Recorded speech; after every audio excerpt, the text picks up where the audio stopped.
तो आज के समय में हम भले ही बॉलीवुड को गाली देते हो, लेकिन 20 साल पहले बॉलीवुड ने कुछ ऐसा किया था जिसके लिए हम सब शुक्रगुजार हैं, और वो थी जब उन्होंने मूवी बनाई धूम। धूम इतनी सक्सेसफुल मूवी थी कि उन्होंने अभिषेक बच्चन तक को कॉन्फिडेंस दे दिया ये बोलने का कि धूम उनकी मूवी है, वो उस मूवी के हीरो हैं और उनके बिना पिक्चर चल ही नहीं सकती। डायरेक्टर संजय गादवी ने बताया कि मनमोहन देसाई से इंस्पायर होकर हर 6 मिनट में मूवी में एक वाव मोमेंट दिया गया है। जैसे धूम में जॉन का इंट्रोडक्शन हाईलाइट था, ईशा देओल की एंट्री हाईलाइट थी, ईशा देओल की वोटर स्कूटी से री एंट्री वाला सीन हाईलाइट था, हर एक रॉबरी, हर एक चेस, हर एक सॉन्ग हाईलाइट था, हर 6 मिनट पर कुछ ना कुछ वाव मोमेंट जरूर था। इस मूवी का कल्चरल इम्पैक्ट इतना ज्यादा था कि महेंद्र सिंह धोनी का 2007 world cup winning look John Abraham के धूम लुक से इंस्पायर्ड था। एंड तुम मानोगे नहीं, लेकिन ये पहली मूवी थी जिसने विलन और हीरो के बीच में एक एक्शन मूवी में एक बहुत अच्छा बैलेंस स्ट्राइक किया था। इस मूवी के बाद इसकी सक्सेस से हाइप इतना था कि जब धूम 2 रिलीज हुई तो उसका रेवेन्यू धूम के कंपैरिजन में 3 गुना ज्यादा था। I mean, I think it did 3 times the business of Dhoom 1. Hrithik Roshan का हर एक रॉबरी सीन, चाहे वो ट्रेन का हो, डायमंड का हो, एस्केप सीक्वेंस हो, लोगों के लिए सिनेमा में एक नया एक्सपीरियंस था। बॉलीवुड में एक स्लिक एक्शन मूवी का नया बेंचमार्क सेट हो गया था, और इस मूवी के गानों का, ऋतिक के डांस का इम्पैक्ट तो आज तक लोगों पर है। अब उसके 7 साल बाद जब धूम 3 रिलीज हुई तो कुछ लोगों को वो इतनी पसंद नहीं आई, लेकिन बॉक्स ऑफिस पर सबसे तेज 100 करोड़ कमाना और उस टाइम की सबसे हाईएस्ट ग्रॉसिंग बॉलीवुड मूवी बनना धूम 3 के लिए बड़ा आसान काम था। जो टिकट 300-400 के मिलते थे, धूम 3 के लिए वो 900 रुपए के बिक रहे थे। पुणे में एक सिनेमा ने पब्लिक की डिमांड कैटर करने के लिए एक ही दिन में 54 स्क्रीन्स लगा दी थी। पाकिस्तान में ये हाईएस्ट क्रॉसिंग मूवी बनी, चाइना में 2000 से ज्यादा स्क्रीन्स में रिलीज हुई, सिर्फ 11 करोड़ में बनी। धूम 2004 की हाईएस्ट क्रॉसिंग बॉलीवुड मूवी बनी। इस फिल्म ने सिर्फ फ्रेंचाइज की फाउंडेशन नहीं लेकर पर बॉलीवुड में स्लिक एक्शन जॉनर में एक नया बेंचमार्क सेट करा। रिमी सिंह, जिन्होंने धूम में स्वीटी का कैरेक्टर प्ले करा था, उन्होंने याद करके बताया कि धूम ऐसी पहली मूवी थी बाइक्स पर हाइस करने वाली। ज्यादातर ऐसे मूवीज हॉलीवुड में होती थी, और यहाँ तक कि ये YRF की भी पहली एक्शन मूवी थी। एंड आज तो बॉलीवुड में, हॉलीवुड में एंटी हीरोज का कॉन्सेप्ट देखने को मिलता होगा, लेकिन धूम वो पहली मूवी थी जिसने मेन स्ट्रीम कल्चर में एक एंटी हीरो के लिए रूट करने वाला कल्चर एस्टैब्लिश करा, जिसको आगे तुम पठान, तौन जैसी मूवीज में देख सकते हो। मूवी इतनी पॉपुलर हुई कि धूम स्कूल के बच्चों तक के डिस्कशन का हिस्सा बन गई थी। And it had become a school conversation. Have you gone and seen Dhoom? तब ऐसी फिल्म नहीं देखी थी जी। और क्योंकि धूम का एक बड़ा फैन फेस उन लोगों का था जो उस समय 15 से 25 साल के थे, तो धूम मूवी ने अकेले उस एक जनरेशन के अंदर सुपर बाइक का क्रेज ला दिया था। बिकॉज आई थिंक धूम जब भी बनी थी, धूम धूम वो एक मोटरसाइकिल का साउंड था।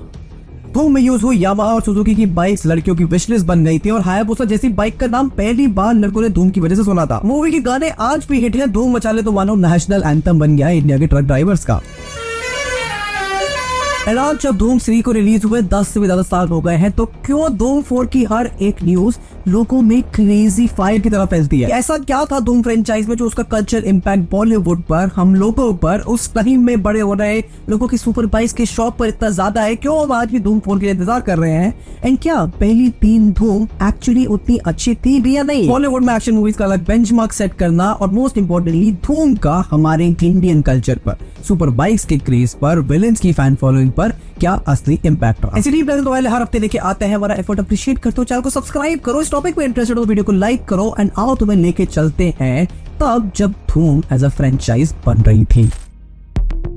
2004 में धूम रिलीज होने से पहले यश राज फिल्म एक ऐसा स्टूडियो था जो अपनी रोमांटिक मूवीज के लिए जाना जाता था। 90s में आई उनकी शाहरुख खान की मूवीज पूरी दुनिया में पॉपुलर थी, लेकिन 1979 की एक मूवी काला पत्थर देखते देखते आदित्य चोपड़ा, जो चेयरमैन थे YRF के, उनको धूम की इंस्पिरेशन मिल गई। एंड नॉट सरप्राइजिंगली धूम का टाइटल सॉन्ग, धूम मूवी का टाइटल उसी मूवी के गाने से इंस्पायर्ड है। आइडिया बहुत सिंपल था कि कुछ चोर जिनके पास एस्केप करने के लिए कोई तेज स्लिक चीज हो, एंड वहीं से धूम की शुरुआत हुई। एंड 90s के दौरान बॉलीवुड में रोमांस, फैमिली मूवीज का दौर था। लोग उसी को एक्सपेक्ट करते थे थिएटर में देखने के लिए। इतना कि बॉलीवुड में बनने वाली लगभग सारी मूवीज उसी जॉनर को कैटर कर रहे थे, यहाँ तक कि यशराज फिल्म्स भी। और धूम के साथ YRF ने 16 साल बाद 1988 में विस्तार के बाद एक्शन फ्रेंचाइज में दोबारा कदम रखने की कोशिश करी। उन्होंने ये मूवी डायरेक्ट करने का जिम्मा अपने असिस्टेंट डायरेक्टर संजय गादवी को दिया। विजय कृष्ण आचार्य और आदित्य चोपड़ा ने मिलकर इसकी स्क्रिप्ट लिखी और धूम 3 तक तो विजय कृष्ण आचार्य इसके डायरेक्टर भी बन गए। और इनिशियली धूम एक छोटी फिल्म होने वाली थी, मूवी का बजट ज्यादा नहीं था, सिर्फ 11 करोड़ में बनी थी और पूरी शूटिंग बॉम्बे में ही निपटा दी गई थी, क्योंकि उस वक्त किसी ने सोचा नहीं था कि मूवी इतना बड़ा इम्पैक्ट करेगी। एंड उससे बड़ी बात ये कि धूम फ्रेंचाइज में कभी मोटरसाइकिल यूज करने का आइडिया शुरुआत से नहीं था। स्पीडी चेज दिखाने के लिए हाई एंड कार्स यूज होनी थी, पर स्टोरी लिखते लिखते मेकर्स को आइडिया आया कि गाड़ी से अच्छा बाइक यूज करो, क्योंकि तब आप एक्टर्स की शक्ल ज्यादा अच्छे से दिखा पाओगे। और जब कास्ट करने की बारी आई तो विलेन का रोल सबसे पहले सलमान खान के लिए लिखा गया था, बट फिर संजय दत्त को साइन करा गया और फिर डेट्स कॉम्प्लिकेशन की वजह से उन्होंने भी रोल के लिए बना कर, और तब जॉन अब्राहम को इस रोल के लिए कास्ट किया गया, जो कि बड़ा रिस्क था क्योंकि तब तक जॉन अब्राहम एस्टैब्लिश नहीं हुए थे एज एन एक्शन एक्टर। और दूसरी तरफ अभिषेक बच्चन को जय दीक्षित के कॉप के रोल में कास्ट करा गया। उनके लिए भी बड़ी चीज थी क्योंकि तब तक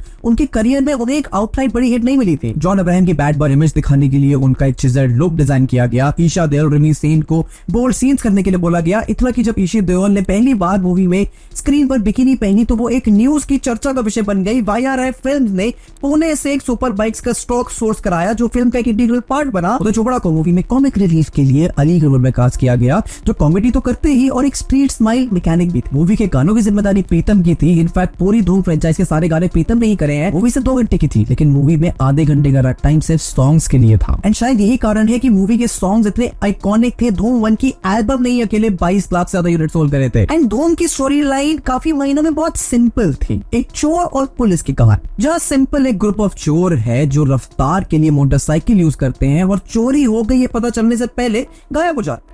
एंड अभी तो सोचो तो ये कॉन्सेप्ट बहुत सिंपल है कंपेयर टू धूम 3 या फिर आज का जो हम एक्शन मूवीज देखते हैं। लेकिन तुम्हें याद रखना होगा कि 2004 के समय में इंडियन सिनेमा बहुत अलग था। रोमांटिक्स के एपिसोड में प्रोड्यूसर अदित्य चोपड़ा ने बताया कि इंडियन सिनेमा के लिए 3 पिलर्स थे, ड्रामा, इमोशन और रोमांस। मूवी किसी भी तरह की हो उसमें इन 3 पिलर्स को डालने की बहुत कोशिश करी जाती थी। और उस टाइम यशराज फिल्म जान ही अपनी रोमांटिक कॉमेडी फैमिली मूवीज के लिए था। और धूम बनाते वक्त आदित्य चोपड़ा ने यही एक्सपेरिमेंट किया कि अगर आप इन तीनों पिलर्स को ही हटा दो तो क्या जनता मूवी को पसंद करेगी। और यशराज फिल्म की ही काला पत्थर की रगेडनेस ने धूम को इंस्पायर किया, क्योंकि धूम मूवी में एक एसेंस ऑफ डेंजर हमेशा प्रेजेंट है। और मूवी का स्क्रीन पे बहुत सिंपल था, एक एक्शन सीक्वेंस के बाद गाना आएगा, जिसके बाद एक कॉमेडी सीक्वेंस आएगा और फिर से कहानी रिपीट होगी। और एक्टर्स को कहा गया कि तुम्हें बस यही फॉलो करना है। फिल्म शुरू होती है एक हाई एंड रॉबरी से, जहां एक बाइक गैंग बैंक का पैसा बस से लूट रहे होते हैं। एंड अगर तुम अपने आप को 2004 में ले जाके देखोगे तो ऐसा ओपनिंग सीक्वेंस बॉलीवुड के लिए बहुत नया था। एक हैकर का रेड लाइट को डिले करना, बाइक पर चोरी करना, फिर चोरी करने के बाद बाइक को ट्रक में डालना,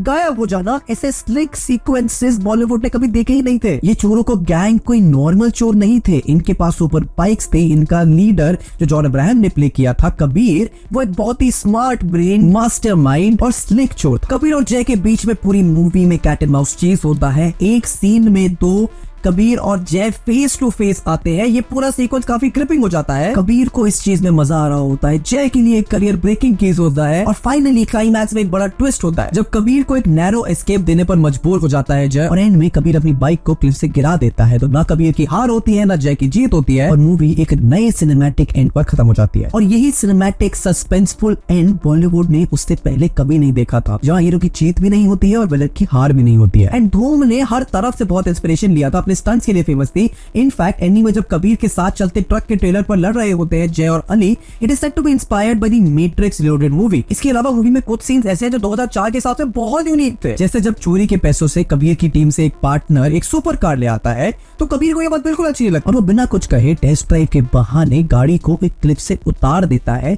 ऐसा कुछ जो किसी ने एक्सपेक्ट नहीं किया था। और मूवी में यूज करी हुई बाइक्स किसी कैरेक्टर से कम नहीं थी। आदित्य चोपड़ा मूवीज में कार्स यूज करने वाले, लेकिन डायरेक्टर संजय गादवी ने सजेस्ट करा कि कार्स की जगह बाइक्स कर दो, क्योंकि इंडियन ऑडियंस के लिए एक्टर्स के चेहरे देखना बहुत जरूरी है जो कार्स में नहीं दिखेगा। मूवी की वजह से इंडिया में प्रीमियम बाइक्स की सेल्स बढ़ गई। सिनोवेट के मार्केट रिसर्चर आनंद देव जीना ने बताया था कि सुपर बाइक्स का क्रेज इंडिया में हमेशा से यंग इंडियंस में होता था, लेकिन उनको खरीदने वाले सिर्फ वेस्ट इंडिया और बैंगलोर में रह जाते थे। और धूम की वजह से पूरे इंडिया में ये कल्चर फैल गया। मूवी की वजह से 19 से 24 साल के लड़कों को धूम स्टाइल स्टंट करने की वजह से काफी बार पुलिस ने पकड़ा। और मूवी में हर एक कैरेक्टर के लिए एक अप्रोप्रिएट बाइक को चुना गया था। Important aspect of this film that is the bike. जैसे जॉन का कैरेक्टर जो बहुत सीरियस और विलेनस था, उसको रेड और ब्लैक कलर हायाबुसा दी गई। अली का कैरेक्टर जो बहुत चुलबुला चाइल्डिश था, उसके लिए yellow colour bike to add vibrance to his personality दी गई। और मूवी में कोई भी बड़ा स्टार नहीं लिया गया। इनफैक्ट आदित्य चोपड़ा के लिए सलमान खान और संजय दत्त के मना करने के बाद ये कास्ट एक गैम्बल सा था, क्योंकि अभिषेक बच्चन को कोई भी हिट नहीं मिल रही थी तब। उनकी लाइन से मूवीज फ्लॉप जा रही थी। जॉन अब्राहम एक नए एक्टर थे, उतने ज्यादा पॉपुलर नहीं हुए थे। बट अच्छी बात बस ये थी कि जॉन अब्राहम ऑलरेडी एक मोटरसाइकिल लवर थे। I've always had a fascination for motorbikes and a fascination for speed. John एक बहुत बड़े फैन है प्रोफेशनल मोटरसाइकिलिस्ट वैलेंटिनो रॉसी के, जिसको फिर जॉन ने मूवी की सीडी भी गिफ्ट करी थी, जो वैलेंटिनो को रिपोर्टेडली पसंद भी आई। वहीं अली के कैरेक्टर की अगर बात करें तो उसके लिए उदय चोपड़ा को कैरेक्टर स्टडी करनी पड़ी। उदय चोपड़ा काफी रिफाइंड इंग्लिश बोलते हैं, जो अली के कैरेक्टर से बिल्कुल ऑपोजिट है। अली की जैसी टपोरी भाषा, उसकी पर्सनालिटी सीखने के लिए संजय ने उदय को एक लोकल से ही मिलवाया था, जिसको फिर उदय ने स्क्रीन पर पोर्ट्रे करा। और मूवी के लिए ईशा देओल की बात करें तो उनको तो एक अलग डिफिकल्ट जर्नी से गुजरना पड़ा था स्क्रीन पर अपने आप को पोर्ट्रे करने के लिए। धूम में ईशा के बिकिनी सीन पर खबरें बन गई थी, पर उस सीन के लिए उन्हें अपनी माँ रीवा वाली से परमिशन लेनी पड़ी थी। और फाइनली जब धूम 27 अगस्त 2004 को रिलीज हुई तो उसने बॉक्स ऑफिस पर काफी अच्छा परफॉर्मेंस दिया। उसका इंडिया में बॉक्स ऑफिस कलेक्शन कुल 29 करोड़ था। अकेले मुंबई में 4 करोड़ कमाए थे और उसकी लाइफ टाइम एडजस्टिंग अर्निंग्स कुछ 72 करोड़ थी। उस मूवी ने यूथ को स्पेशली बाइक्स और जॉन अब्राहम के बैड बॉय इमेज से बहुत अटैच कर दिया था। और धूम सिर्फ एक एक्शन फिल्म नहीं, एक ट्रेंड सेटर बन गई थी। उसकी म्यूजिक ने भी अपना अलग इम्पैक्ट डाला। फिल्म की मार्केटिंग के लिए बनाया हुआ टाइटल सॉन्ग, जिसको ओरिजिनली सुनिधि चौहान ने गाया था, उसको रीमिक्स करके टाटा यंग से भी गवाया गया, जो कि एक इंटरनेशनल सिंगर है। उस गाने को भी एक सिंगल ट्रैक की तरह रिलीज करता और यूट्यूब के टाइम से पहले वो वायरल भी हुआ। मूवी के रिव्यूज काफी मिक्स थे, कुछ को बहुत पसंद आई, कुछ को बहुत बेकार लगी। Anupama Chopra of India today ने उस मूवी को एक टेस्टोस्टेरोन ओवरडोज का लेबल दिया। तरन आदर्श फ्रॉम इंडिया एफएम ने मूवी को ब्लंटली कहा कि this is a movie without any script. लेकिन जो चीज सबसे ज्यादा नोटिस करी गई वो थी फिल्म का कमर्शियल सक्सेस और लोगों का मूवी के लिए प्यार। और जैसे ही वायर को रियलाइज हुआ कि उनका करा हुआ कैम्बल एक रोमांस, कॉमेडी, फैमिली ड्रामा से हटकर एक एक्शन मूवी बनाने का जो एक सेट फॉर्मूला फॉलो करती है, इंडियन ऑडियंस को कुछ ऐसा देखे गई जो उन्होंने पहले कभी नहीं देखा था, वो सक्सेसफुल हो गई है, लोगों को पसंद आ रही है, तो उन्होंने इमीडिएटली धूम 2 अनाउंस कर दी और यहां से हुई शुरुआत धूम फ्रेंचाइज की। अर्ली 2005 तक धूम 2 की शूटिंग शुरू हो गई और आदित्य चोपड़ा ने क्रिटिक्स का रिस्पांस, पब्लिक रिव्यूज देखकर धूम 2 का पूरा स्ट्रक्चर ही बदल दिया। It was no longer a action music comedy repeat kind of a movie. उन्होंने इंश्योर करा कि धूम 2 किसी भी मामले में पहली मूवी की तरह ना हो, उसमें कुछ नया हो, एक्साइटिंग हो और लोगों और क्रिटिक्स दोनों को पसंद। और धूम 2 के लिए एक्सपेक्टेशन बहुत बढ़ चुकी थी, क्योंकि आज भले ही हम सीक्वल्स के लिए यूज्ड टू हो गए हो, लेकिन उस समय बॉलीवुड में सीक्वल बनना, किसी मूवी की सक्सेस के बाद उसका पार्ट 2 अनाउंस होना, उसके लिए बहुत हाइप होना कोई आम बात नहीं थी। तो मूवी के स्टेक्स बहुत हाई थे और उन पर खरा उतरने के लिए यश राज फिल्म आदित्य चोपड़ा ने कुछ चीजें बदली। जैसे धूम 1 को क्लेम करा जाता था कि वो फास्ट एंड फ्यूरियस से इंस्पायर्ड है, तो उन्होंने धूम 2 का थीम बाइक से चेंज कर दिया। वही विजय कृष्णाचार्य ने बताया कि जब धूम रिलीज हुई और धूम 2 अनाउंस करी गई, तो सबको लगा था कि धूम में बाइक्स थी तो धूम 2 में कार्स देखने के लिए मिलेगी, क्योंकि तब लोगों को नहीं पता था कि एक लेवल ऊपर जाने के लोग और क्या कर सकते हैं। एंड इवन दो धूम 2 में बाइक्स हैं, कार्स हैं, एक्शंस दोनों है, लेकिन वो हमेशा एक ऐसी फीलिंग इनकैप्सुलेट करने की कोशिश करते हैं जो धूम 2 ने बखूबी करी, बिना धूम की फीलिंग को सैक्रिफाइस करे। एंड क्योंकि फ्रेंचाइज का कॉन्सेप्ट ही बॉलीवुड में तब नया था, तो धूम 1 से कॉन्टिन्यूटी एस्टैब्लिश करने के लिए जय और अली की जोड़ी तो सेम थी, लेकिन उनका सामना इस बार एक नए विलन से होने वाला था। इनफैक्ट जय और अली को छोड़ के मूवी के बाकी सारी कास्ट को चेंज कर दिया गया। ईशा देओल को इस मूवी में कोई जगह नहीं मिली और रिनी सेन तक नाराज थे, क्योंकि धूम 2 में उनका रोल बहुत छोटा था। इनफैक्ट धूम 3 के लिए तो उन्हें अप्रोच भी नहीं किया गया। और क्योंकि पहली धूम एक मेजर सक्सेस थी, तो मूवी का बजट बढ़ाकर 35 करोड़ कर दिया गया। ये धूम 1 के बजट से 3 गुना ज्यादा था और मेकर्स के पास ज्यादा फ्रीडम थी वो करने की जो वो चाहते थे, जिसके कारण धूम की शूटिंग इस बार इंटरनेशनली हुई। धूम 2 पहली बॉलीवुड मूवी बनी जिसको ब्राजील में शूट करा गया। कुछ सीन्स को मुंबई में शूट किया गया, तो कुछ को नमीबिया और टर्बन में। और मूवी की कास्ट में भी थोड़े हाई लेवल स्टार्स आने लगे। धूम 2 के लिए ऋतिक रोशन को विलन के रोल में कास्ट किया गया, ऐश्वर्या राय को लेके आया गया और इस बार बिपाशा बासु को एक डबल रोल में कास्ट किया गया, एक पुलिस ऑफिसर के तो एक बोल्ड कैरेक्टर के रोल। इस मूवी में पहली बार ऋतिक और ऐश्वर्या को लोगों ने as an on screen couple देखा। उनकी केमिस्ट्री लोगों को बहुत पसंद आई। इनफैक्ट ऋतिक तो बताते भी है कि इस मूवी के उन्होंने काफी सारी नई चीजें सीखी। I had to go and learn snowboarding in Dubai. I had to learn sandboarding, rollerblading, which apparently is, I think, I discovered for myself. Skydiving. और 5 किलो वजन भी कम करना पड़ा। अनायता श्रॉफ जो इस मूवी की स्टाइलिंग और डिजाइन टीम की हेड थी, उन्होंने स्ट्रिक्टली कहा कि धूम में they want girls and boys to be fit, because तभी उन पर वो आउटफिट बढ़िया लगे। He said this should be the hottest film ever, the sexiest film ever. और धूम 2 में विजुअल इफेक्ट्स, ग्रीन स्क्रीन को भी बहुत यूज करा गया। ऐसा कोई जो धूम 1 में नहीं था। 2004 और 5 के हिसाब से वो बहुत नई टेक्नोलॉजी थी बॉलीवुड के लिए। ज्यादातर ग्रीन स्क्रीन की शूटिंग बाईरफ के मुंबई स्टूडियो में हुई। मूवी की शूटिंग को 18 महीने लगे। उसमें कुछ समय इसलिए लगा क्योंकि मुंबई में फ्लड्स आए थे उस साल। और इस सारी शूटिंग के बाद मूवी में हमें जो देखने को मिला वो बिल्कुल अलग। जैसे इस बार धूम 2 ज्यादा फोकस थी चोर के ऊपर, उसके स्टाइल के ऊपर, ऐश्वर्या राय और ऋतिक रोशन की केमिस्ट्री के ऊपर। कैसे चोरी करना उसके लिए कोई मजबूरी या फिर चोरी ही नहीं, एक आर्ट फॉर्म थी। और धूम 1 की तरह ही इस मूवी की शुरुआत होती है क्रेजी हाइस्ट के साथ। ऋतिक रोशन यानी कि मिस्टर ए एक डिस्गाइज के साथ एक प्राइसलेस क्राउन चुराता है। ये सीन साउथ अफ्रीका में शूट हुआ था और इस स्टाइलाइज्ड हाइस्ट सीन ने ना सिर्फ धूम 2 का एक्शन लेवल बहुत से ऊपर रख दिया था, लेकिन लोगों को एक विलन कैरेक्टर ऐसे रूप में देखने को मिला जो उन्होंने धूम 1 में भी नहीं देखा था। इस बार भी जय दीक्षित अली के साथ और बिपाशा बासु की सोनाली कैरेक्टर के साथ, ऐश्वर्या राय के सुनहरी के कैरेक्टर के साथ जाके उस चोर को पकड़ने निकलते हैं। मूवी के बीच में इंटरवल से पहले ट्विस्ट आता है जब सुनहरी साइड चेंज करके मिस्टर ए के साथ जुड़ जाती है और स्टोरी का मेन फोकस मिस्टर ए और सुनहरी के बीच की कॉम्प्लेक्स रिलेशनशिप था। एक तरफ कंपटीशन था, दूसरी तरफ एक सटल रोमांस था जो एक्शन सीक्वेंसेस के बीच में अपनी जगह बनाता है। ऋतिक रोशन का मिस्टर एक ऐसा इंसान था जो किसी पर ट्रस्ट नहीं करता था, I don't trust anyone. लेकिन सुनहरी के साथ उसका बॉन्ड इस मूवी का कोर इमोशनल कॉन्सेप्ट बन गया था। और धूम 2 की एंडिंग भी कई मायनों में धूम 1 की तरह ही। मिस्टर ए फाइनल हाइस करता है जिसके बाद जय दीक्षित उसका पीछा करता है और जब फाइनल फेस ऑफ होता है ऋतिक और अभिषेक के बीच, वो काफी इंटेंस होता है। और इस बार भी धूम 2 की एंडिंग वही सिग्निफाई करती है कि ना तो विलन हारेगा ना हीरो जीतेगा। और क्लाइमैक्स के बाद मूवी में एक और ट्विस्ट आता है जहां पे ऋतिक और ऐश्वर्या के कैरेक्टर एक नई जिंदगी जीने की कोशिश करते हैं पर जय और अली फिर किसी नए एडवेंचर पर निकलते हैं। और मूवी के राइटर विजय कृष्णाचार्य बताते हैं कि मूवी में आर्यन एक कलेक्टर है जिसको उसकी हाय उन चीजों से मिलती है जिसको कलेक्ट करना बहुत मुश्किल होता है, लेकिन उसका असली आर्क मूवी में तब खत्म होता है when he manages to steal सुनहरी's heart और अपनी क्राइम की जिंदगी का वो अंत कर देता है। उनका कहना है कि in a very unsaid way there was a kind of redemption to his character and उनको लगता है कि both Hrithik and Aishwarya came into the film and in those characters in a very exciting manner। और धूम 2 ने कई मायनों में धूम 1 के स्टाइल को रिफाइन करा और एक स्टेटमेंट सेट कर दी कि लोगों को धूम फ्रेंचाइज से क्या एक्सपेक्ट करना चाहिए। और धूम 2 के कुछ सीन्स भी धूम 1 के आइकॉनिक सीन से कम नहीं थे, जैसे रॉबरीज करने का पैटर्न, टेक्नोलॉजी का यूज, चोरी, ये सब तो नया था। पर एक सीन जिसने लोगों की अटेंशन सबसे ज्यादा ग्रैब करी वो था ऋतिक और ऐश्वर्या का किसिंग सीन। ये सीन इतना इंटेंस था कि ऐश्वर्या राय को सीधे लीगल नोटिस मिल गए थे। किसी को अच्छा लगा, किसी को नहीं, पब्लिक में कंट्रोवर्सीज हुई। Well, there's just one thing to say about that kiss scene. Is that I mean it came from this one big condition that Suzanne had put on me when she said that if you are going to do this, you better make sure that it's the best damn kiss in the whole wide world. And considering कि ये 2006 का समय था, एक ऐसा scene cinema screens पर देखना बहुत बड़ी बात थी। पर अल्टीमेटली धूम 2 में लोगों को ऋतिक और ऐश्वर्या की जोड़ी बहुत पसंद आई। उनकी केमिस्ट्री, उनके डांस सीन लोग आज तक पसंद करते हैं। एंड अल्टीमेटली जब 24 नवंबर 2008 को मूवी रिलीज हुई तो उसने बहुत रिकॉर्ड ब्रेक करे। मूवी का रिलीज ही एक इवेंट था। 2006 तक लोगों ने कोई ऐसी मूवी नहीं देखी थी जो मोर देन 1800 स्क्रीन पर वर्ल्ड वाइड रिलीज हुई हो। मूवी ने वर्ल्ड वाइड 150 करोड़ रुपए तो कमाए, बट ओवरसीज मार्केट जैसे यूके, यूएसए और कनाडा में बहुत बड़ी हिट बनी। बॉक्स ऑफिस इंडिया ने उसे ब्लॉकबस्टर की रेटिंग दी। वो 2006 की हाईएस्ट ग्रॉसिंग बॉलीवुड मूवी बनी। वो ना सिर्फ 2006 की हाईएस्ट ग्रॉसिंग बॉलीवुड मूवी बनी बट बॉलीवुड की अब तक की सबसे ज्यादा हाईएस्ट ग्रॉसिंग मूवी बन गई थी। और 2006 में हुई बॉलीवुड की एक और आइकॉनिक फ्रेंचाइज मूवी रिलीज हुई थी, क्रिश। ऋतिक रोशन के लिए तो ये उनके करियर का one of the best years था क्योंकि दोनों मूवीज उनकी बहुत ज्यादा हिट हो गई थी। लेकिन धूम 2 सिर्फ ऑडियंसेस को ही नहीं, क्रिटिक्स को भी ज्यादा पसंद। बॉलीवुड हंगामा ने उसको 4.5 स्टार्स दिए, कहा कि this is one of the greatest movies made by Yash Raj films. Even New York Times ने मूवी को प्रेज करा, कहते हुए कि it is a new wave for Bollywood. LA weekly ने कहा कि वो एक सैटिस्फाइंग मूवी है as much as it can gate.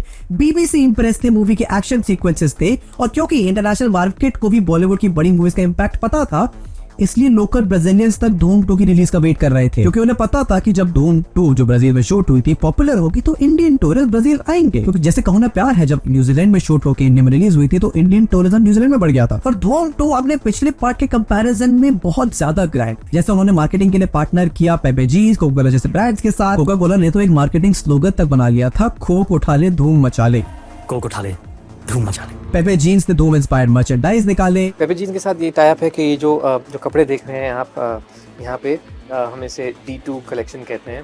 ये कपड़े एक्चुअली हम सब ने एक्चुअली फिल्म में पहने हैं। मूवी के ऊपर गेम्स बनने लगे थे। FX गेम्स ने धूम पर बेस्ड 2 गेम्स 2007 और 2008 में बना भी दिए थे। और मूवी जितनी सक्सेसफुल और पॉपुलर हुई, on the back in movie के रिलीज के बाद थोड़ी दिक्कतें होनी शुरू हो गई। कहा जाता है कि अमिताभ बच्चन अपसेट हो गए थे क्योंकि फिल्म की सक्सेस का क्रेडिट अभिषेक को नहीं दिया गया। मूवी के डायरेक्टर ने अभिषेक को सेट पर क्रिटिसाइज करा और अमिताभ ने अपना ये डिस्ट्रेस पब्लिक में भी शेयर किया। और लोगों का ये भी कहना है कि यही कारण था कि धूम 3 के रिलीज के टाइम पर अभिषेक बच्चन पब्लिक में आके कह के गए थे कि मैं धूम का हीरो हूँ और मूवी मेरे बिना चली नहीं सकती है। इनफैक्ट ऋतिक रोशन जो मानते थे कि ऐश्वर्या राय सिर्फ एक प्रिटी फेस है विदाउट टैलेंट, उन्होंने भी बाद में उनके साथ काम करने के बाद उनके टैलेंट को अप्रिशिएट करा। Well, the thing with chemistry, I believe, is that it's always inherent in the writing, and any 2 good actors can pull that off. And in retrospect मेरी तरह शायद तुम भी मानते हो कि धूम 2 ही धूम फ्रेंचाइज की बेस्ट मूवी है, लेकिन धूम 2 के रिलीज के बाद सच ये था कि लोग धूम 3 के रिलीज के लिए और ज्यादा एक्साइटेड हो गए थे। पर उसके लिए उन्हें थोड़ा लंबा इंतजार करना पड़ा क्योंकि धूम 3 धूम 2 के 7 साल बाद रिलीज हुई और अपने साथ लेके आई एक नया wave of anticipation and controversies. धूम 3 फाइनली 7 साल बाद 30 दिसंबर 2013 को रिलीज हुई। धूम 3 की मार्केटिंग के हिसाब से वो दिन धूम डे के नाम से जाना गया था। इस 7 साल के गैप में धूम फ्रेंचाइज के लोगों के बीच में बहुत क्रेजी फैन फॉलोइंग हो गई थी। धूम मूवीज एक कल्ट क्लासिक बन गई थी। जिन्होंने उन मूवीज को रिलीज के टाइम पर नहीं देखा था, उन्हें रिलीज धूम का एक्सपीरियंस करने के लिए एक फोमो होने लगा। धूम फ्रेंचाइज के रिलीज के लिए लोग एंटिसिपेट कर रहे थे कि अगला विलन कौन होगा जो वो जिम्मेदारी उठाएगा। यश राज फिल्म्स ने ये देखते हुए 8 दिसंबर 2013 को धूम डे भी सेलिब्रेट करा just before the release of धूम 3। एंड ये दिन YRF ने लोगों की नॉस्टैल्जिया को थोड़ा कीटर करने के लिए कहा, जैसे धूम और धूम 2 की स्क्रीनिंग करना, मर्चेंडाइज लॉन्च करना, देश भर में प्रमोशनल कैंपेन्स निकालना। मार्केटिंग इतनी बढ़िया थी कि धूम 3 के रिलीज के दिन लोग अपने घरों से स्पेशली यंगस्टर 100 किलोमीटर दूर गए मूवी देखने, क्योंकि तब तक सबको पता था कि धूम फ्रेंचाइज क्या कमाल कर सकता। एंड इसी एंटिसिपेशन को, लोगों की एक्सपेक्टेशंस को केटर करने के लिए धूम 3 के बनने में बहुत टाइम लगा, बहुत डिलेस हुए। डायरेक्टर्स, एक्टर्स, प्रोड्यूसर्स सब चाहते थे कि मूवी लोगों के एक्सपेक्टेशंस पर खड़ी उतरे। एंड उसी के लिए एक से एक बढ़कर नई लोकेशन, टेक्नोलॉजीज, शूट सब प्लान करे गए। अब वैसे तो धूम 3 की स्टोरी पर राइटर्स ने धूम 2 के रिलीज के बाद ही काम करना शुरू कर दिया था, पर मूवी की एक्चुअल प्रोडक्शन में काफी डिलेस हुए। जैसे मूवी के डायरेक्टर की जिम्मेदारी विजय कृष्ण आचार्य ने संभाली, जो पिछली 2 मूवीज के राइटर थे। ऊपर से फिल्म मेकर्स चाहते थे कि धूम 3 का नैरेटिव थोड़ा एक्साइटिंग हो, पहले 2 पार्ट से अलग हो। और इनिशियली तो धूम 3 का प्लान कुछ और ही था। फिल्म को मुंबई में शूट करा जाने वाला था, जो धूम 2 की एंडिंग में एस्टैब्लिश भी करा गया था। इनिशियली खबरें थी कि शाहरुख खान विलन का रोल प्ले करेंगे, और फाइनली शाहरुख खान को मूवी से ऑप्ट आउट करना पड़ा बिकॉज डॉन की शूटिंग के दौरान इनकी इंजरीज की वजह से अच्छी शेप में नहीं थे। इन सब कारणों की वजह से फिल्म का डेवलपमेंट काफी ज्यादा रुक गया। तब YRF ने आमिर खान को विलन के रोल के लिए अप्रोच किया और आमिर खान ने मूवी चूज करने में अपना खुद का और टाइम लिया। और फिर मूवी में विलन के रोल को परफेक्टली प्ले करने के लिए आमिर खान ने और 1 साल का टाइम लिया, जिम्नास्टिक्स सीखा, डांसिंग सीखी, बॉडी बिल्डिंग करी, और आमिर खान ने प्ले किया धूम 3 का विलन साहिब, जो एक मास्टर इल्यूजनिस्ट है, अपने हाईटेक हाई सर्कल परफॉर्मेंस के लिए जाना जाता है। और मूवी की लीड हीरोइन के रोल के लिए दीपिका पादुकोण को अप्रोच किया गया था, जो रोल अल्टीमेटली कटरीना कैफ ने किया। अभिषेक बच्चन और उदय चोपड़ा ने वही किया जो धूम 1 और धूम 2 से वो करते आ रहे थे। जैकी श्रॉफ को एक इंपॉर्टेंट रोल में कास्ट किया गया। एंड फाइनली मूवी की शूटिंग की शुरुआत होने वाली थी नवंबर 2011 में, लेकिन उस समय अभिषेक बच्चन एक पैटर्निटी लीव पर थे, जिसके बाद मूवी की शूटिंग फिर डिले हुई। इंटरेस्टिंग बात ये थी कि मूवी का हाई प्रमोशनल मटेरियल 1 साल पहले से रेडी था, लेकिन फिल्म के प्रोडक्शन, पोस्ट प्रोडक्शन में डिले के कारण फिल्म के रिलीज को भी डिले करना पड़ा, क्योंकि धूम 3 की रिलीज तो क्रिसमस 2012 के आसपास पैक करी गई थी, लेकिन पोस्ट प्रोडक्शन की प्रोसेस को सही से कंप्लीट करने के लिए मूवी को 1 साल डिले करना पड़ा। उस बीच आमिर खान अपनी दूसरी मूवी तलाश की प्रमोशन में बिजी थे, और सिर्फ इतना ही नहीं, मूवी का VFX वर्क बहुत टाइम कंज्यूमिंग था। एंड इतनी डिलेस के बाद, production issues, story issues, villain issues, actor issues, पीछे के क्लैशेस के बाद जब मूवी फाइनली रिलीज हुई तो वर्ल्ड वाइड 75% से ज्यादा ऑक्यूपेंसी, कुछ स्क्रीन्स में 100% ऑक्यूपेंसी के साथ रिलीज हो। ओपनिंग डे पर धूम 3 ने इंडियन बॉक्स ऑफिस पर 30 करोड़ से ऊपर का बिजनेस करा। डे 2 पर 29 करोड़ कमाए, डे 3 पर 35 करोड़, और वो पहली बॉलीवुड मूवी बनी अपने ओपनिंग वीकेंड पर 100 करोड़ कमाने वाली। मूवी का बजट धूम 1 और धूम 2 के कंपैरिजन में बहुत ज्यादा था, 175 करोड़ का, पर उसने वो पहले ही हफ्ते में रिकवर करा और प्रॉफिट भी कमाया। धूम 3 पहली बॉलीवुड मूवी थी 250 करोड़ 500 करोड़ कमाने वाली, और वो पहली बॉलीवुड मूवी भी थी जो डॉल्बी एटमॉस और आईमैक्स पे भी रिलीज हुई। धूम 3 के सैटेलाइट राइट्स ही 75 करोड़ में बिके थे। अब मूवी की कहानी में सबसे इंटरेस्टिंग बात बात यह है कि आमिर खान ने मूवी रिलीज से पहले कॉन्ट्रैक्ट साइन करवाया था कि चाहे कुछ भी हो जाए मूवी का हीरो आमिर खान के कैरेक्टर को हरा नहीं सकता। एंड मूवी की प्लॉट और कुछ अच्छे सीन्स के बारे में बात करें तो धूम 3 की कहानी एक सर्कस परफॉर्मर साहिर पर फोकस है जो अपने पापा की सुसाइड का बदला लेने के लिए वेस्टर्न बैंक ऑफ शिकागो को लूट रहा होता है। अब साहिर का कैरेक्टर काफी कॉम्प्लेक्स है। एक तरफ सर्कस का टैलेंटेड आर्टिस्ट और दूसरी तरफ एक चोर जो इम्पॉसिबल हाइस्ट को अंजाम देता है। उसका मकसद सिर्फ पैसे चुराना नहीं है बल्कि अपने पापा के साथ हुए इनजस्टिस का बदला लेना। अब पुलिस ऑफिसर जय दीक्षित और अजय चोपड़ा को उनके पिछली मूवी के सक्सेस की वजह से और क्योंकि चोर हिंदी में लिखता है उसके लिए शिकागो तो बुलाया जाता है, लेकिन साहिर उनसे हमेशा एक कदम आगे रहता है। और मूवी का सबसे बड़ा ट्विस्ट तब आता है जब पता चलता है कि साहिर अकेला नहीं है बल्कि उसका एक जुड़वा भाई समर भी है। समर जो कि मेंटली और इमोशनली वीक है, सर्कल में परफॉर्म करता है और साहिर का परफेक्ट ऑपोजिट है। ये ट्विस्ट बॉलीवुड ऑडियंस के लिए एक शॉकिंग मोमेंट और आमिर खान ने उस डुअल रोल को बहुत अच्छे से निभाया भी था क्योंकि साहिर और समर के बीच का इमोशनल कनेक्शन, उनका टीम वर्क, उनकी कहानी, चोरी करने के पीछे उनकी वजह धूम 3 का कोर है। एंड धूम 1 और 2 की तरह धूम 3 की स्टार्टिंग भी एक हाइस्ट से होती है। जैसे साहिर अपने डेयरडेविल स्टंट से जिप लाइन के थ्रू एस्केप करता है और मूवी की एक नई टोन को सेट करता है। इसके अलावा बाइक चेस सीन जहां साहिर अपनी कस्टम बिल्ट बाइक को एक वाटरक्राफ्ट में ट्रांसफॉर्म करता है। मूवी के गाने भी धूम 1 और 2 की तरह एक अलग टोन सेट करते हैं। वो एक परफॉर्मेटिव एक्ट होते हैं। मूवी का क्लाइमैक्स, फाइनल चेस सीन हमेशा की तरह एक्शन पैक्ड और विजुअली स्टनिंग भी थे। ब्रिज पर बाइक्स का पानी में गिरना, पुलिस के हाथ से निकल जाना और साहिर समर का इमोशनल डिसीजन सब मिलकर धूम 3 को धूम 1 और 2 के कंपैरिजन में एक लेवल ऊपर लेके जाते हैं। और इस बार भी मूवी की एंडिंग धूम स्टाइल में ही होती है जहां ना तो हीरो जीतता है और ना विलन हारता। एंड ऑल्दो धूम 3 चली बहुत, बॉलीवुड की हाईएस्ट ग्रॉसिंग मूवी बनी, बहुत सारे रिकॉर्ड तोड़े, लेकिन ओवरऑल ऑडियंस और क्रिटिक्स के लिए धूम 3 उतनी कुछ अच्छी नहीं थी। IMDb पर धूम 3 की रेटिंग 5.4 है, रॉटेन टोमेटोज पर 70% से कम है। तो नेचुरली सवाल ये आता है कि इतनी सक्सेसफुल पॉपुलर मूवी होने के बाद इतनी कल्ट फ्रेंचाइज की लेगेसी को कंटिन्यू करने की जिम्मेदारी के साथ धूम 3 लोगों को क्यों इतनी पसंद? एंड शायद इसके पीछे धूम 3 की कहानी भी जिम्मेदार है क्योंकि धूम फ्रेंचाइज के पहले पार्ट धूम 1 और धूम 2 में जो फ्रेशनेस और स्लिकनेस थी वो धूम 3 में मिसिंग थी। स्टोरी काफी प्रेडिक्टेबल थी और वो रिवेंज बेस्ड कहानी के अंदर जो एसेंस और डेप्थ होनी चाहिए थी वो लोगों को नहीं थी। और क्योंकि 2013 तक बॉलीवुड सिर्फ अपने आप से इन्फ्लुएंस नहीं था, उस टाइम तक हॉलीवुड मूवीज का क्रेज इंडिया बढ़ने लगा था, तो धूम 3 का कोर ट्विस्ट जो आमिर खान का डबल रोल था वो लोगों को जब पता चला कि क्रिस्टोफर नोलन की मूवी द प्रेस्टीज से लिया गया है तो लोग और डिसअपॉइंटेड। और मूवी का दूसरा बड़ा क्रिटिसिज्म था जय और अली के कैरेक्टर्स का ट्रीटमेंट। अभिषेक बच्चन और अजय चोपड़ा का कैरेक्टर जो पहली 2 फिल्म में काफी सेंट्रल कैरेक्टर्स थे इस बार साइडलाइन हो गए थे। उनका कैरेक्टर डेवलपमेंट वीक था, उनके सीन में ज्यादा इम्पैक्ट नहीं था, ऑडियंस को लगा कि उन्हें सिर्फ स्टोरी को आगे बढ़ाने के लिए यूज करा गया है, उनके रोल का कुछ ज्यादा सिग्निफिकेंस नहीं था। काफी लोगों को मूवी की पेसिंग में इशू लगा, काफी लोगों ने कहा कि मूवी बीच में बहुत स्लो हो गई, स्पेशली समर और साहिब के इमोशनल सीन्स में। लोगों को ये मोमेंट्स एक एक्शन स्लिक धूम मूवी के बीच में बहुत अननेसेसरी फील हुए और ये लाजमी भी था। जहां पहली धूम का रन टाइम 2 घंटे 9 मिनट था,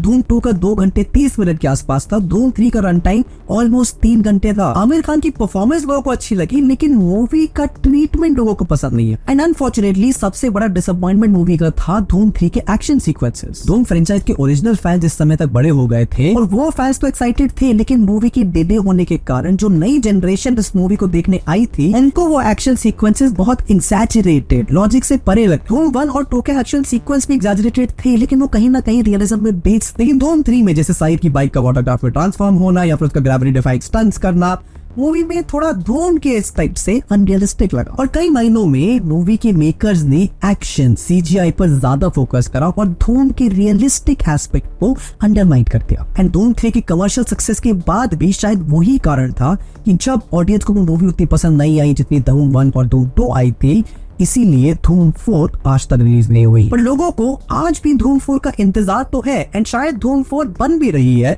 जिसमें रणबीर कपूर को लीड रोल में लिया गया है। विजय कृष्णाचार्य फिर से डायरेक्टर की जिम्मेदारी निभाएंगे। पर क्या धूम 4 आज के बॉलीवुड क्लाइमेट में जब हमें मूवीज दिखती हैं जो हॉलीवुड से इंस्पायर्ड है, सुपर हीरो मूवीज के हम फैंस हैं, इंडियन कॉन्टेक्स्ट में खुद हमारे पास पठान, जवान, KGF, RRR जैसी मूवीज आ चुकी हैं, तो क्या धूम 4 हमें चाहिए भी? और क्या अगर धूम 4 रिलीज हुई तो वो बॉलीवुड में अपनी जगह बना भी पाएगी? अभी रिसेंटली खबरें आई हैं कि धूम 4 बनाने के लिए आदित्य चोपड़ा बहुत एक्साइटेड है। वो एक नई फ्रेंचाइज की शुरुआत करना चाहते हैं। रणबीर कपूर विलन का रोल प्ले करेंगे, जय और अली के कैरेक्टर्स को रिकास्ट करा जाएगा, एक नई फ्रेंचाइज की शुरुआत होगी। और उस सबसे बड़ा सवाल यह है कि क्या धूम 4 धूम फ्रेंचाइज को अपनी खोई हुई रिस्पेक्ट जो धूम 3 के बाद उन्होंने गवा दी थी वापस दे पाएगा, क्योंकि रणबीर कपूर की न्यूज आने से पहले धूम 3 के टाइम की तरह ही काफी नए रूमर्स खबरें रिलीज होने लगी थी। कोई कह रहा था अक्षय कुमार विलन बनेंगे, तो कोई कह रहा था साउथ का एक्टर विलन बनेगा, शाहरुख खान, सलमान खान, रणबीर सिंह, बड़े से बड़े एक्टर, सबका नाम धूम 4 के विलन के लिए आ गया है। एंड असली बात तो ये है कि अगर धूम 4 जब भी रिलीज होगी तो बॉलीवुड का क्लाइमेट ही बिल्कुल अलग है। जब धूम 2 ने धूम 1 की लेगेसी को कंटिन्यू करते हुए एक फ्रेंचाइज बनाया था, तो बॉलीवुड में शायद ही कोई फ्रेंचाइज रिलीज करती थी। Had no story at that point, but we did think that now since Dhoom 2 has been made, it's been created into a franchise. लेकिन पिछले ही कुछ सालों में बॉलीवुड ने बहुत नई फ्रेंचाइजेस दिखी हैं जो एक आइकॉनिक लेवल पर जा चुकी हैं। दो फ्रेंचाइज के बाद तो ऐसी मूवीज जिनके सीक्वल्स होना बदला भी नहीं करते थे वो सीक्वल्स बना चुकी है। आशिकी 1 के बाद आशिकी 2 आ चुकी है, पुरानी रोमांटिक मूवीज के सीक्वल्स आ रहे हैं, इंडिया में अपनी खुद की सिनेमैटिक यूनिवर्सेस बन चुकी है, स्त्री की सिनेमैटिक यूनिवर्स, बायर स्पाई यूनिवर्स, रोहित शेट्टी की कॉप यूनिवर्स, साउथ में आने वाली सिनेमैटिक यूनिवर्स, और इस सब के बीच में अगर धूम 4 प्लान हो भी रही है तो उसको एक नए लेवल के कंपटीशन के साथ जूझना पड़ेगा। धूम 4 को सक्सेसफुल बनाने के लिए सिर्फ स्टार पावर से काम नहीं चले। एंड धूम 4 जब भी रिलीज होगी तो उसको वही काम करना पड़ेगा जो आज से 20 साल पहले धूम ने किया था। एक ऐसे सिनेरियो में रिलीज होने का जब बॉलीवुड को बिल्कुल एक्सपेक्टेशन नहीं थी कि वैसी मूवी आएगी, और अगर धूम को अपनी पहली 3 मूवीज की लेगेसी कंटिन्यू करनी है तो धूम 4 के साथ YRF को कुछ बिल्कुल ही नया लेके आना पड़ेगा। और ये था हमारा धूम फ्रेंचाइज के अराउंड एक रेट्रोस्पेक्टिव रिव्यू कि कैसे धूम जैसे एक आइकॉनिक फ्रेंचाइज ने बॉलीवुड में एक नई जगह बनाई, लोगों को कुछ नया देखने के लिए दिया, एक नई तरीके की हाइप और एक्सपेक्टेशन एक मूवी के रिलीज से एस्टैब्लिश करी, काफी सारे नए पहले रिकॉर्ड्स बनाए, लोगों के बीच में स्लिक एक्शन सुपरवाइज का क्रेज बनाया, एंड अल्टीमेटली लोगों को रूट करने के लिए एक कल्ट सिनेमैटिक एक्शन फ्रेंचाइज भी जो बॉलीवुड ने पहले कभी नहीं देखी थी। तो मुझे बताओ तुम्हारा क्या सोचना है धूम के बारे में, तुम्हारी फेवरेट धूम मूवी, तुम्हारा फेवरेट धूम विलन, फेवरेट एक्शन सीक्वेंस क्या है, नीचे कमेंट से बताओ। यहाँ तक आ गए तो यूट्यूब लगा दो, कहता है कि तो ये वीडियो इतनी पसंद आएगी। इनफैक्ट यहाँ पर ऐसी और डीप की पूरी प्लेलिस्ट है, इन्हें चेकआउट करो। वीडियो अच्छी लगी तो लाइक करो, चैनल को सब्सक्राइब करो, and I will see you in the next one. Good bye.